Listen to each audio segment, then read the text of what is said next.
Hello दोस्तों, आज हम पढ़ेंगे एयर कंडीशन में रेफ्रिजरेंट के बारे में। तो जानते हैं कि क्या होते हैं रेफ्रिजरेंट, कैसे ये काम करते हैं। तो इसके लिए हम एक बहुत ही सिंपल लाइन डायग्राम बनाते हैं जो किसी रेफ्रिजरेटर या एसी का यानी कि एयर कंडीशन का होता है। तो देखिए ज़रा इसको समझते हैं। किसी भी रेफ्रिजरेटर एसी में जो होते हैं वो चार मेन कंपोनेंट होते हैं। इन चार मेन कंपोनेंट में इनमें एक कंडेंसर होता है, यहाँ पर एक इसमें कंप्रेसर होता है,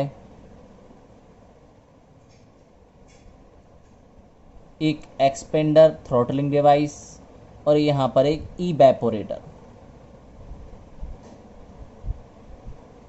इस तरह से इसमें चार मेन कंपोनेंट होते हैं। तो देखते हैं सबसे पहले क्या होता है कि जो इवेपोरेटर होता है, यहाँ से जो भी रेफ्रिजरेंट निकलता है वो वेपर फॉर्म में रहता है। जैसे ही वेपर फॉर्म वाला रेफ्रिजरेंट हमारे कंप्रेसर में एंटर करता है 1 से यहाँ पे 2, तो ये क्या करते हैं, कंप्रेसर उसको कंप्रेस करता है, जिसके कारण इसका टेम्परेचर और प्रेशर दोनों इंक्रीज हो जाते हैं।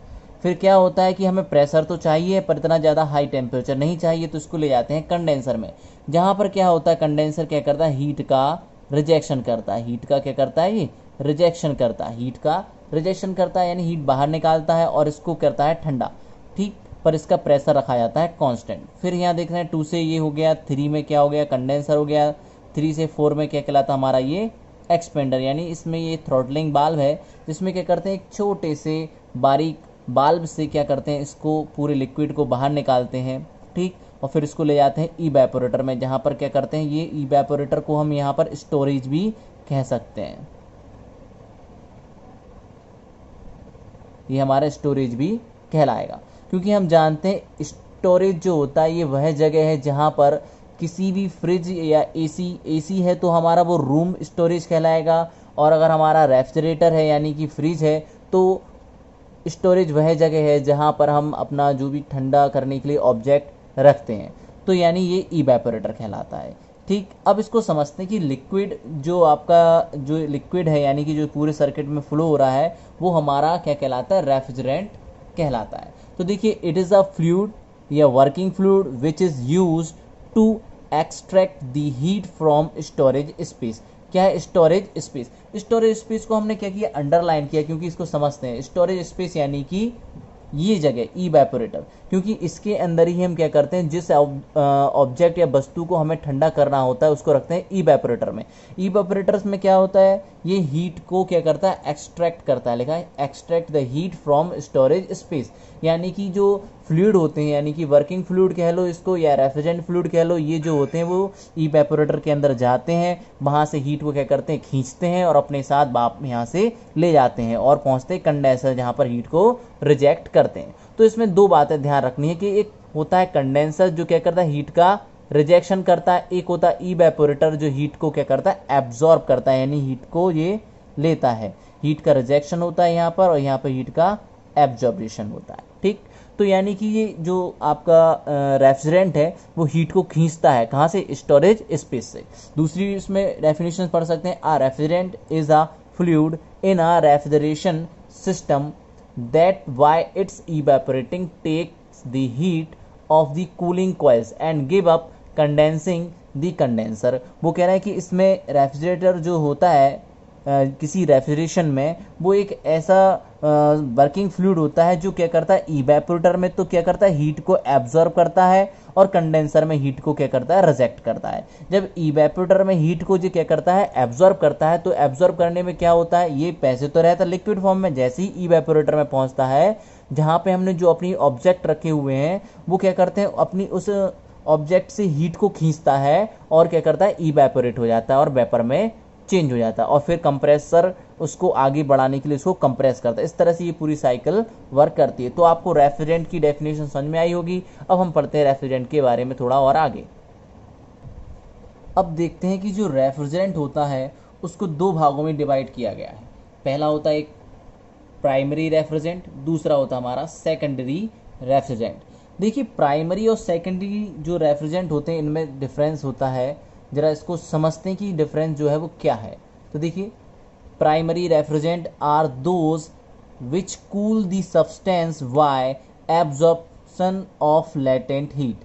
ये क्या करते हैं, लेटेंट हीट को एब्जॉर्प्शन करते हैं। लेटेंट हीट को एब्जॉर्ब करते हैं मतलब कि क्या होता है कि जब ये किसी सर्किट में सर्कुलेट कर रहे होते हैं तो ये अपना फेज डिफरेंस करते हैं, यानी फेज डिफरेंस होता है इनमें। फेज डिफरेंस मेन जो बात है वो है फेज डिफरेंस की, मतलब ये क्या करते हैं, अपना फेज चेंज करते हैं। कुल मिला के फेज चेंज करने का मतलब जब ये सर्कुलेट होते हैं और जैसे ही ये इवेपोरेटर में पहुंचते हैं ये क्या करते हैं, अपना फेज चेंज करते हैं। लिक्विड होते हैं, लिक्विड से ये हो जाते हैं वेपर फॉर्म में।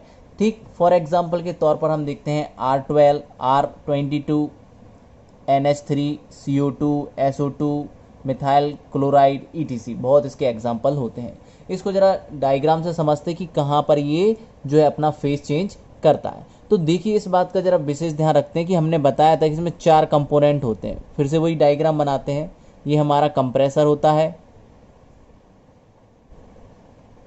ये हमारा इवेपोरेटर, यहाँ पे हमारा थ्रॉटलिंग वाल्व। ठीक, देखिए हमने बताया आपको जो रेफ्रिजरेंट होते हैं 2 टाइप के होते हैं, एक प्राइमरी और एक सेकेंडरी। तो जो प्राइमरी रेफ्रिजरेंट होता है ये कंप्रेसर से जब पहुंचता है कंडेंसर में, और कंडेंसर में क्या होता है, हीट का ये रिजेक्शन होने के बाद पहुंचता है थ्रॉटलिंग में। थ्रॉटलिंग से क्या करता है, ये जैसे ही थ्रॉटलिंग वाल्व से बाहर निकलता है तो यहाँ पर आ जाता है। यहाँ पर जो टेम्परेचर होता है वो सबसे मिनिमम होता है, यानी यहाँ पर जो रेफ्रिजरेंट होता है वो बहुत ही ठंडा होता है, और वो पहुँचता है किसमें, इवेपोरेटर में। कुछ जो रेफ्रिजरेंट होते हैं वो इवेपोरेटर में पहुंचने पर अपना फेज चेंज करते हैं, और कुछ रेफ्रिजरेंट जो होते हैं वो इवेपोरेटर में पहुंचने पर अपना फेज चेंज नहीं करते हैं। जो फेज चेंज करते हैं वो हमारे प्राइमरी रेफ्रिजरेंट कहलाते हैं, और जो फेज चेंज नहीं करते हैं वो हमारे सेकेंडरी रेफ्रिजरेंट कहलाते हैं। फेज चेंज का मतलब है कि जब जी देख रहे हैं एक्सपेंडर या थ्रॉटलिंग वाल्व से जो हमारा रेफ्रिजरेंट निकलता है तो यहाँ पर रहता है लिक्विड फॉर्म में। किस फॉर्म में, लिक्विड। पर जैसे ही वो हमारे पहुँचता है इवेपोरेटर यानी कि स्टोरेज, जहाँ पर हमने कोई ऑब्जेक्ट रखा हुआ है ठंडा करने के लिए, उसकी हीट को लेकर क्या करता है, हीट को एब्जॉर्ब करके किस में बदल जाता है, वेपर में। अगर वो वेपर में चेंज हो गया तो वो प्राइमरी कहलाएगा। और यहाँ पर देख रहे हैं लिक्विड है और यहाँ पर भी लिक्विड रहे तो वो हमारा सेकेंडरी रेफ्रिजरेंट कहलाता है। तो हमने आपको देखिए इसकी डेफिनेशन ही बताई कि रेफ्रिजरेंट जो होते हैं प्राइमरी वो क्या होते हैं, जिसमें हीट को एब्जॉर्ब करके क्या करते हैं, ये फेज डिफरेंस करते हैं, यानी लेटेंट हीट को भी ये क्या करते हैं, एब्जॉर्ब करते हैं किसी सब्सटेंस की। तो ये कहलाते हैं हमारे प्राइमरी। सीधा समझ सकते हैं प्राइमरी रेफ्रिजरेंट वे रेफ्रिजरेंट होते हैं जो क्या करते हैं, इवेपोरेटर से जो हीट को एब्जॉर्ब करते हैं उस समय ये अपना फेज चेंज कर लेते हैं, यानी लिक्विड से ये बदल जाते हैं वेपर फॉर्म में। तो ये कहलाएंगे प्राइमरी। और प्राइमरी में आपके आते हैं R12, R22, NH3, CO2, SO2। ठीक, इस तरह से ये इसमें एग्जाम्पल इनके आते हैं। और जब हम बात करेंगे सेकेंडरी की, तो सेकेंडरी में वो रेफ्रिजरेंट होते हैं जो क्या करते हैं, इवेपोरेटर में क्या करते हैं, हीट को एब्जॉर्ब करने पर भी वो लिक्विड ही फॉर्म में रहें तो वो हमारे कहलाते हैं सेकेंडरी रेफ्रिजरेटर। तो उसकी भी डेफिनेशन समझते हैं। सेकेंडरी देखिए, सेकेंडरी जो रेफ्रिजरेंट होता है क्या होते हैं, those which cool the substance bye absorbing sensible heat. Sensible heat होता क्या है, जरा इसको भी समझते हैं। देखिए जैसे ही हम किसी जैसे पानी, मान लीजिए पानी को गर्म करते हैं तो सबसे पहले वो क्या करता है, हीट को एब्जॉर्ब करता है और कहाँ तक पहुँचता है, 100 डिग्री सेंटीग्रेड तक। ठीक, फिर उसके बाद वो क्या करता है, वेपर में बदल जाता है, और वेपर भी फिर क्या करती है, हीट को एब्जॉर्ब करती है। जो वेपर हीट को एब्जॉर्ब करती है वो कहलाती है लेटेंट हीट। ठीक, और आप देख रहे हैं कि जब पानी को बॉईल करने से पहले जो वो हीट को एब्जॉर्ब कर रहा था वो हमारी कहलाती है सेंसिबल हीट। तो यानी ऐसे रेफ्रिजरेंट जो क्या करते हैं, एब्जॉर्ब करते हैं किसको, सेंसिबल हीट को। यानी कि ये जो है हीट जब इनको दी जाती है, यानी जब ये हीट को एब्जॉर्ब करते हैं तब ये अपना फेज चेंज नहीं करते हैं। यानी अगर ये लिक्विड फॉर्म में है तो लिक्विड ही फॉर्म में रहेंगे, अगर गैस फॉर्म में ये तो ये गैसी फॉर्म में रहेंगे। देखिए फिर से वही हम फिगर बनाते हैं, जरा देखते हैं लाइन डायग्राम। ये हमारा कंडेंसर, ये हमारा देखिए कंप्रेसर कहलाएगा, ये हमारा इवेपोरेटर, ये हमारा थ्रॉटलिंग वाल्व। ठीक, तो देखिए जो इवेपोरेटर है, ये इवेपोरेटर में जब जो रेफ्रिजरेंट एंटर करता है वो लिक्विड फॉर्म में रहता है, ठीक, या गैस फॉर्म में। अगर ये एंटर करने के बाद यहाँ से जो एग्जिट करेगा और लिक्विडी फॉर्म में रहे या वेपरी फॉर्म में रहेंगे तो हम कहेंगे इसका फेज चेंज नहीं हुआ, यानी लिक्विड में था, लिक्विड में ही वापस निकला। और ये वेपर फॉर्म में है और वेपर फॉर्म में ही बाहर निकले। यहाँ पर एयर है और एयर ही बाहर निकले।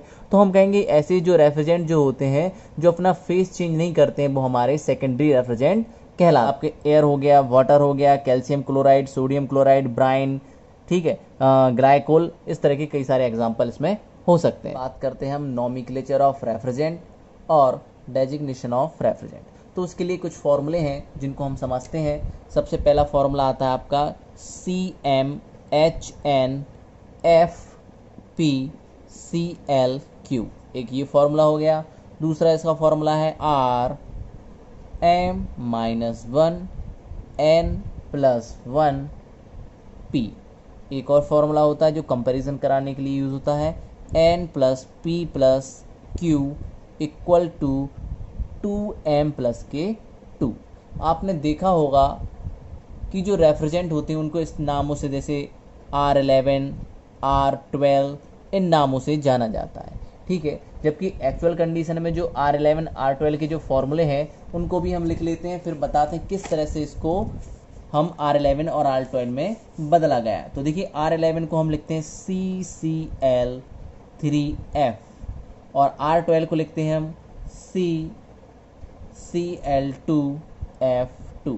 तो देख रहे हैं CCl3F और CCl2F2 को हम देखिए इसको लिखा R12, इसको लिखा R11।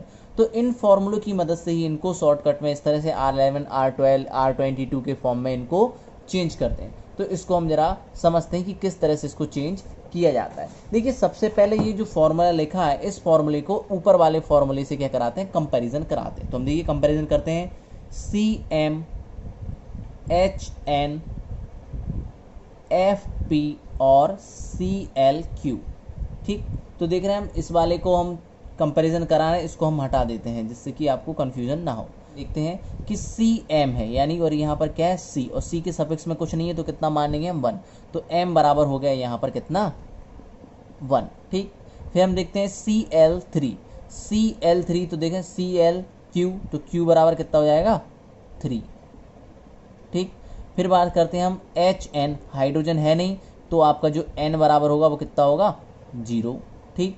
फिर हम बात करते हैं Fp, यानी F के यहाँ पर कुछ नहीं है तो F जो होगा यहाँ पर जो यानी कि जो P की वैल्यू कितनी हो जाएगी 1। इस तरह से M, Q, N, P की वैल्यू आ गई। अब इस वैल्यू को इस ऊपर वाले फॉर्मूले दिख रहा है इसमें रखकर देखते हैं कि ये इस इक्वेशन को सेटिस्फाई करता है कि नहीं। तो देख रहे हैं n बराबर कितना है 0, P की जगह वैल्यू रखते हैं 1 और Q की जगह रखते हैं कितना 3। जोड़ेंगे, इनको जोड़ेंगे तो कितना हो जाएगा 4 इक्वल।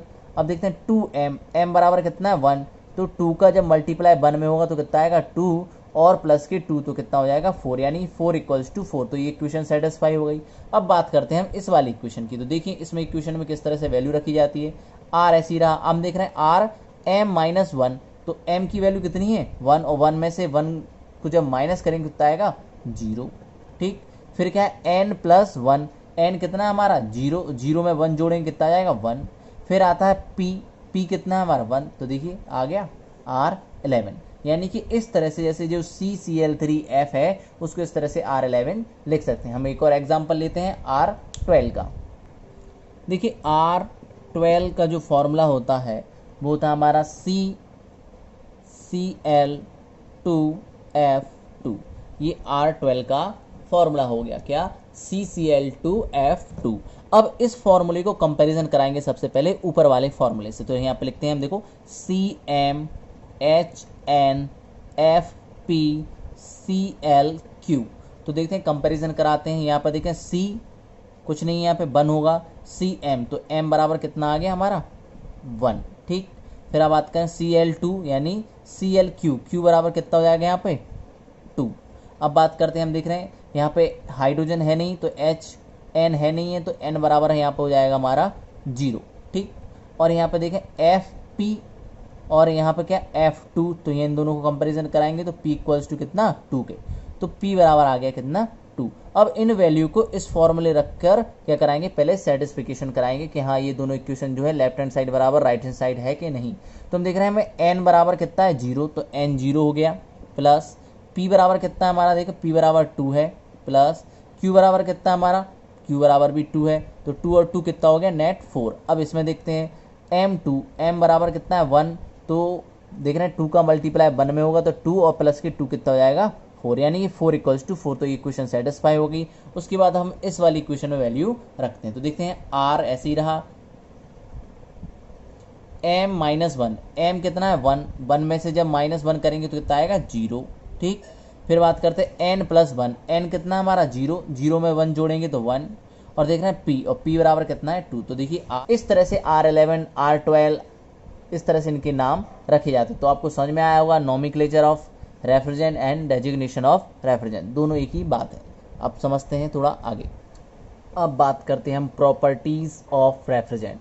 तो देखिए प्रॉपर्टी बहुत ही इंपॉर्टेंट होती हैं किसी भी रेफ्रिजरेंट के लिए, उससे ही हमें पता चलता है कि कोई रेफ्रिजरेंट जो है वो कितना यूजेबल है और कैसे हमें इसको खरीदना चाहिए, कौन कौन सी प्रॉपर्टी हो तब हम उसको खरीदें। तो देखते हैं इनकी प्रॉपर्टी के बारे में। सबसे पहले बात करते हैं टॉक्सिसिटी, यानी जहरीलापन। तो आप देखते हैं कोई भी जो रेफ्रिजरेंट है उसमें टॉक्सिसिटी बिल्कुल नहीं होना चाहिए, यानी नॉन टॉक्सिक होना चाहिए उसको, यानी उसमें कोई भी जहरीला चीज़ नहीं होना चाहिए जिससे कि वो ह्यूमन बॉडी को नुकसान पहुंचा सके। इन्फ्लेबिलिटी मतलब है कि जो वर्किंग आप देखते हैं रेफ्रिजरेंट जो होता है वो सर्कुलेट होता है पूरे कंप्रेशर में, कंडेंसर में, इवेपोरेटर में, तो उसमें क्या वो जलनशील नहीं होना चाहिए, ठीक। फिर बात करते हैं बॉइलिंग पॉइंट। बॉइलिंग पॉइंट का मतलब है कि जो आप देखते हैं कि रेफ्रिजरेंट जब सर्कुलेट करता है और जब पहुंचता है वो इवेपोरेटर में, जहाँ पर वो क्या होता है अपना फेस चेंज करता है, तो उसमें क्या होना चाहिए, उसका लो बॉइलिंग पॉइंट होना चाहिए जिससे कि वो जल्दी से जल्दी अपना फेस चेंज कर सके, ठीक, और ज़्यादा से ज़्यादा आपको कह सके कूलिंग इफेक्ट दे सके। फिर बात करते हैं फ्रीजिंग पॉइंट। फ्रीजिंग पॉइंट जो होता है किसी भी रेफ्रिजरेंट के लिए वेरी लो फ्रीजिंग पॉइंट होना चाहिए। वेरी लो मतलब है कि जब रेफ्रिजरेंट जो आप देखते हैं कई सारे पतले पतले पाइप्स में क्या करता है सर्कुलेट करता है, अगर इन पाइप्स में क्या होगा, जो ये पाइप्स भी क्या हो जाते हैं ठंडे हो जाते हैं, अंदर के जो पाइप्स होते हैं ठंडे हो जाते हैं। अगर वो पाइप्स ठंडे हो जाएंगे तो आप देखते हैं कि जो रेफ्रिजरेंट है अगर उसका जो फ्रीजिंग पॉइंट ज़्यादा होगा तो वो जल्दी से उन्हीं पाइप में जम जाएगा, और उन पाइप में जमने के कारण जो सर्कुलेटिंग जो सिस्टम है वो क्या हो जाएगा, रुक जाएगा। इसलिए जो फ्रीजिंग पॉइंट होना चाहिए वो वेरी लो होना चाहिए, यानी कि जैसे आप देखते हैं R11 का नाम सुना है, R11 का फ्रीजिंग पॉइंट जो होता है -111 डिग्री सेंटीग्रेड होता है, यानी -111 डिग्री सेंटीग्रेड पर ये फ्रीज होगा, यानी कि जमेगा। अब बात करते हैं evaporator and condenser pressure. Evaporator और कंडेंसर प्रेशर जो होता है वो हमेशा अबव होना चाहिए किससे, एटमॉस्फेरिक प्रेशर यानी ATM प्रेशर से हमेशा ज़्यादा होना चाहिए किसका, कंडेंसर और इवेपोरेटर के अंदर का जो प्रेशर है वो। फिर बात करते हैं केमिकल स्टेबिलिटी। केमिकल स्टेबिलिटी जो होना चाहिए बहुत ही हाई होना चाहिए, यानी कि जब जो आपका जो रेफ्रिजरेंट है वो सर्कुलेट कर रहा है तो जो उसका केमिकल कंपोजिशन है वो चेंज नहीं होना चाहिए, यानी क्योंकि आप देख रहे हैं इसमें लिक्विड से गैस यानी लिक्विड से वेपर, वेपर से फिर से लिक्विड बनता है, तो उसकी जो केमिकल स्टेबिलिटी होनी वेरी हाई होना चाहिए, क्योंकि उसका जब वो लिक्विड से वेपर या वेपर से लिक्विड बने तो उसका केमिकल कंपोजिशन चेंज नहीं होना चाहिए। फिर बात करते हैं हम latent heat of evaporator. Latent heat जो होना चाहिए वेरी हाई होना चाहिए, क्योंकि जितनी ज़्यादा लेटेंट हीट होगी उतनी जल्दी से जल्दी इवेपोरेटर क्या करेगा, अपना फेस चेंज कर सकेगा। फिर बात करते हैं स्पेसिफिक वॉल्यूम। स्पेसिफिक वॉल्यूम जो होता है वो बहुत ही लो होना चाहिए। स्पेसिफिक वॉल्यूम का मतलब है कि देखिए आप जानते हैं स्पेसिफिक वॉल्यूम को जनरली स्मॉल v से डोनेट करते हैं, और इसका जो फॉर्मूला होता है वो कैपिटल V/m होता है, यानी वॉल्यूम अपॉन मास को हम क्या कहते हैं, स्पेसिफिक वॉल्यूम। यानी जो यूनिट मास यानी 1 किलोग्राम जैसे मास लें उसके लिए जो वॉल्यूम है वो कम होना चाहिए। आप देखते हैं कि ऐसा ना हो कि जो रेफ्रिजरेंट है वो 1 किलोग्राम लिया आपने और उससे पूरा जो सिस्टम है वो उसमें नहीं बन पा रहा है क्योंकि उसका वॉल्यूम बहुत ज़्यादा है। तो हम जानते हैं कि मास तो क्या होना चाहिए, उसका ज़्यादा होना चाहिए, पर उसका वॉल्यूम क्या होना चाहिए, कम, यानी कि उसको छोटी सी जगह पर रख सके, ठीक। इसलिए इसका जो स्पेसिफिक वॉल्यूम है वो कम होना चाहिए। अब बात करते हैं विस्कोसिटी। ये डेंसिटी ज़्यादा है या कम उससे मतलब रखती है विस्कोसिटी, तो जो विस्कोसिटी है वो वेरी लो होना चाहिए। जितनी कम विस्कोसिटी होगी उतना जल्दी ये पूरे जो सिस्टम में जो रेफ्रिजरेंट है वो सर्कुलेट आराम से कर सकेगा। अब बात करते हैं हम कोरेसिवनेस। कोरेसिवनेस का मतलब होता है कि जिन पाइप्स में जो रेफ्रिजरेंट सर्कुलेट कर रहा है उनमें कहीं वो जंग तो नहीं लगा रहा है या उनको ख़राब तो नहीं करना, तो वहाँ पर इनको नॉन कोरेसिव होना चाहिए। फिर बात करते हैं हम ऑड्यूर। ऑड्यूर लेस होना चाहिए, यानी इसमें कोई गंध नहीं होना चाहिए। नहीं तो आप जानते हैं कि रेफ्रिजरेंट फ्रिज के अंदर आपने कोई सामान रखा है और उसके चारों तरफ रेफ्रिजरेंट घूमता है और आप देखते हैं तो उसमें क्या होने लगी, स्मेल आने लगी, तो ये कैसे होते हैं, ऑड्यूर लेस, यानी इसमें कोई गंध नहीं आने चाहिए। इसके बाद बात करते हैं हम ऑयल, सॉल्वेंट, प्रॉपर्टीज़, यानी कि अगर हम देखते हैं कि जैसे इसमें कंप्रेसर है, कंप्रेसर में ऑयल ग्रीस वगैरह भी यूज़ होता है, तो वहाँ पर ऐसा नहीं होना चाहिए कि जो आपका रेफ्रिजरेंट है वो ऑयल या ग्रीस के साथ क्या करें, रिएक्शन या रिएक्ट करके कोई और चीज़ बना ले, तो इसका नॉट रिएक्ट विथ लुब्रिकेशन या लुब्रिकेंट ऑयल। ओके, आगे बढ़ते हैं। कॉस्ट। कॉस्ट जो होती है किसी भी रेफ्रिजरेंट की बहुत ही इंपॉर्टेंट चीज़ है। आप जानते हैं कॉस्ट हमेशा कैसी होनी चाहिए, कम से कम होना चाहिए, और इन सभी प्रॉपर्टी के साथ उसकी कॉस्ट कम होगी तो आप उसको क्या करेंगे, खरीद सकेंगे। तो आपको समझ में आई होंगी इसकी प्रॉपर्टी। आपको ये वीडियो अच्छा लगा हो तो प्लीज़ इसको लाइक करें, सब्सक्राइब करें, कमेंट करके हमें बताएं कि आपको किस टॉपिक पर वीडियो चाहिए। Thank you.